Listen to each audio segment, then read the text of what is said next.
నేనైతే బెండకాయ పిండి చారు చేద్దామని అయితే ఈ బెండకాయలు తీసాను. వీటిని అయితే శుభ్రంగా కడిగి పక్కన పెట్టుకోవాలన్నమాట. ఫస్ట్ అయితే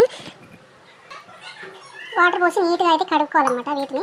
ఎందుకంటే వీటికి మందు కొడతారు కాబట్టి మనం వీటిని కడిగేసుకోవాలన్నమాట. ఇది ఎంత బ్లాక్ అంతా ఉంది కదా, సో దీన్ని ఇలా మనం రబ్ చేసుకోవాలి. ఇందులో కొంచెం సాల్ట్ కూడా యాడ్ చేసుకోవాలి. నేనైతే కొంచెం సాల్ట్ యాడ్ చేస్తాను. ప్రతి కూరగాయల్లో కూడా మనం సాల్ట్ వేసి కడుక్కుంటే కనుక మంచిగా దాని మీద ఉన్న ఏమైనా బ్యాక్టీరియా ఏదన్నా కూడా పోతుందన్నమాట.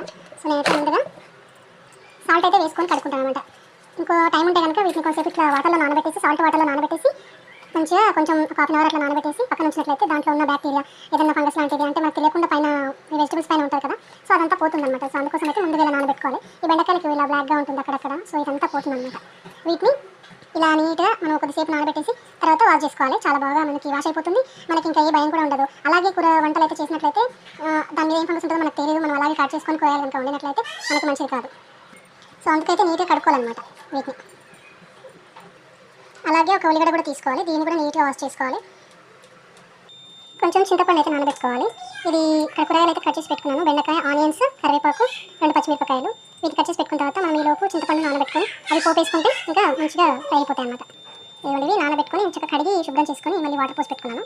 ఇంకా ఇవి మనం కట్ చేసి పెట్టుకున్నాం కదా, వీటిని పోపు వేసుకున్నాం ఫస్ట్ అయితే.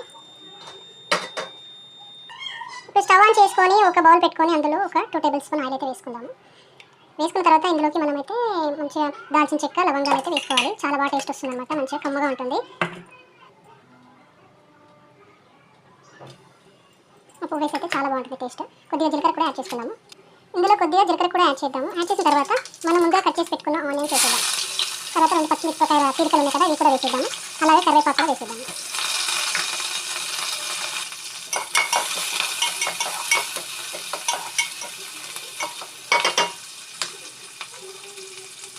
నేను చెప్పడం మర్చిపోయాను, ఒక టమాటా కూడా కట్ చేసుకోవాలి. చాలా బాగుంటుంది టేస్ట్.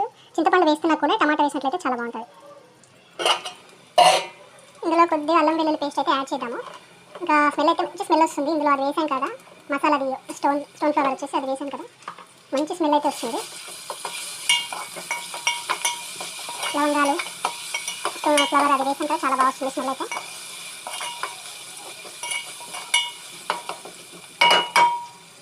అండ్ ఇందులో కొద్దిగా పసుపు యాడ్ చేద్దాము.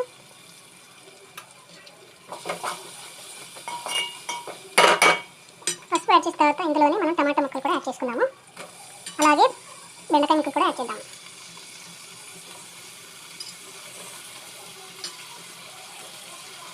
ఇలా బెండకాయ ముక్కలు చూసారా 2 ఇంచులంతా మనం అయితే కట్ చేసుకోవాలి. ఎందుకంటే మనం చారు చేస్తున్నాం కదా, సో బాగుంటుంది. మనం చిన్నగా కట్ చేసుకుంటే అది అంత టేస్ట్ అనిపిస్తుంది. అంటే మామూలు కర్రీకి కట్ చేసినట్లుగా కట్ చేస్తే మనకి బాగుండదు అనమాట, అంతా చిక్కిపోతాయి అనమాట ఈ బెండకాయ ముక్కలు వచ్చేసి. ఇంకా మన చారులోకి ఇలా కోసుకుంటేనే బాగుంటుంది. సో ఇలా కట్ చేసుకోవాలి. ఇది కొద్దిసేపు మగ్గిపోయిన తర్వాత మనం ఇంకా ఈలోపు చింతపండు పులుసు అయితే మనం ప్రిపేర్ చేసుకోవాలి ఇందులోకి యాడ్ చేయడానికి. సో ఈ మూత పెట్టేద్దాము. ఇక్కడ మనం చింతపులుసు ఉంది కదా, దీనైతే ప్రిపేర్ చేసుకుందాము. ఈ చింతపులుసు మంచిగా గ్రేవీ అంటే ఇది చాలా పులుపు ఉంటే మనకు కొద్దిగా తీసుకోండి. పుల్లగా లేనట్లయితే కొంచెం ఎక్కువ తీసుకోండి. ఎందుకంటే చారు కాబట్టి కొంచెం చింతపండు అనేది ఎక్కువ పడుతుంది.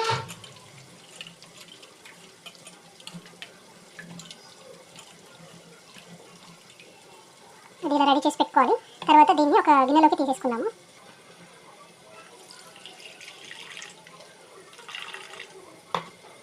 ఇలా మనమైతే ఇది ప్రిపేర్ చేసుకోవాలన్నమాట. మనము చింతపండు చారు, అదే మనము ఆ చారుని ఇలా ప్రిపేర్ చేసుకుని పక్కన పెట్టేసిన తర్వాత ఇది మగ్గిపోయిందేమో చూసేద్దాము. చూడండి ఇలా కొంచెం అయితే మగ్గింది. మళ్ళీ ఎక్కువగా మగ్గితే చిక్కిపోతాయి ముక్కలు, అందుకని చెప్పి ఎక్కువ మగ్గించకుండా ఇందులో కొద్దిగా కారం అయితే యాడ్ చేద్దాం. నేను ఒక స్పూన్ అయితే తీసుకుంటున్నాను, ఎందుకంటే మరీ ఎక్కువ కారం అయితే కూడా తినరేమో అందుకని చెప్పి. అలాగే కొద్దిగా సాల్ట్ కూడా యాడ్ చేస్తాం. మళ్ళీ మనం చింతపులుసు వేసాక ఒకసారి సరి చూసుకుంటే సరిపోతుంది, ఇంకా సరిపోతుంది అని చెప్పేసి. సో ఇంకా మనం ఉప్పు కారం వేసిన తర్వాత ఒకసారి మిక్స్ చేసుకుందాం. ఇంకా కలర్ఫుల్గా బాగుంది కదా, చూడండి. ఎక్కువ ఆయిల్ వేయలేదండి, నేను కొద్దిగానే వేసాను. సో ఇంకా మనం కొద్దిసేపు అయితే వెయిట్ చేద్దాము. ఇంకా పెట్టేసి ఈలోపు మనం బియ్యం కడిగేసుకుందాము.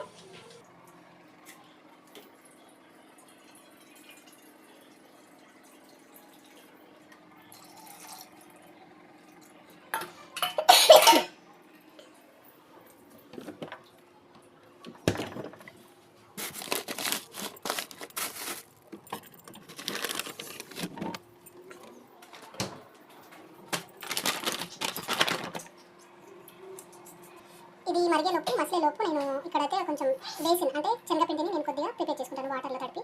చూడండి నేను ఇందులోనే తడుపుకుంటున్నాను. ఇందులో కొద్దిగా వాటర్ యాడ్ చేద్దాము. వాటర్ యాడ్ చేసి ఇది ఉండలు లేకుండా నీట్గా ఇలా కలిపేసుకోవాలి. దీనికి పేరు ఎలా వచ్చింది అనుకుంటున్నారు? బెండకాయ పిండి చారు అనే పేరు ఎలా వచ్చిందంటే దీనివల్ల అనమాట. మనం ఇందులో పిండి యూస్ చేస్తాం కాబట్టి పిండి చారు అంటారు. సో ఇదైతే బేసిన్ అనమాట. బేసిన్ అంటే శనగపిండి. దీంట్లో మనం కొద్దిగా వాటర్ ఉండలేకుండా వాటర్ వేసి ఉండలేకుండా కలుపుకొని అందులో మిక్స్ చేయడమే, అంతే అండి, సింపుల్. కానీ టేస్ట్ అయితే చాలా బాగుంటుంది. మీరు మీ ఇంట్లో ట్రై చేశారో ఒకసారి అయితే కామెంట్ చేయండి. ఎప్పుడైనా ట్రై చేశారో?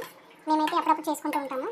మనకి కర్రీస్ అంటే మనకి తినబుద్ధి కానప్పుడు కానీ లేదంటే కొంచెం ఇంట్లో కూరగాయలు లేనప్పుడు 2-3 బెండకాయలు ఉంటాయి కనుక మనం ఇలా సింపుల్గా బెండకాయ చారు చేసుకుంటే చాలా బాగుంటుంది. తినడానికి కూడా హాయిగా ఉంటుంది అనమాట.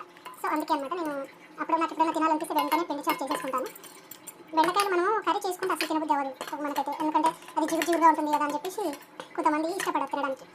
సో అలాంటి వాళ్ళైతే ఇలా ఇంచక్క చారు చేసుకొని మంచిగా వేడి అన్నంలో వేసుకొని లాగించేయచ్చు, చాలా బాగుంటుంది.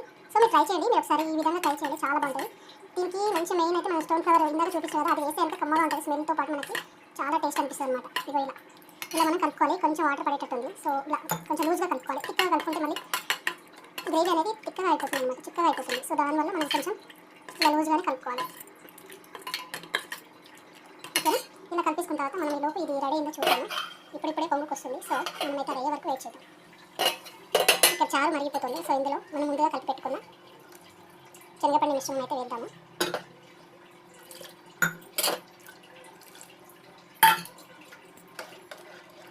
ఇది కొంచెం ఉడికే వరకు మనం, ఎందుకంటే ఈ శనగపిండి అనేది బాగా ఉడకాలి కదా, సో అది ఉడికేంత వరకు మనం దీన్ని మసలుపెట్టుకోవాలి.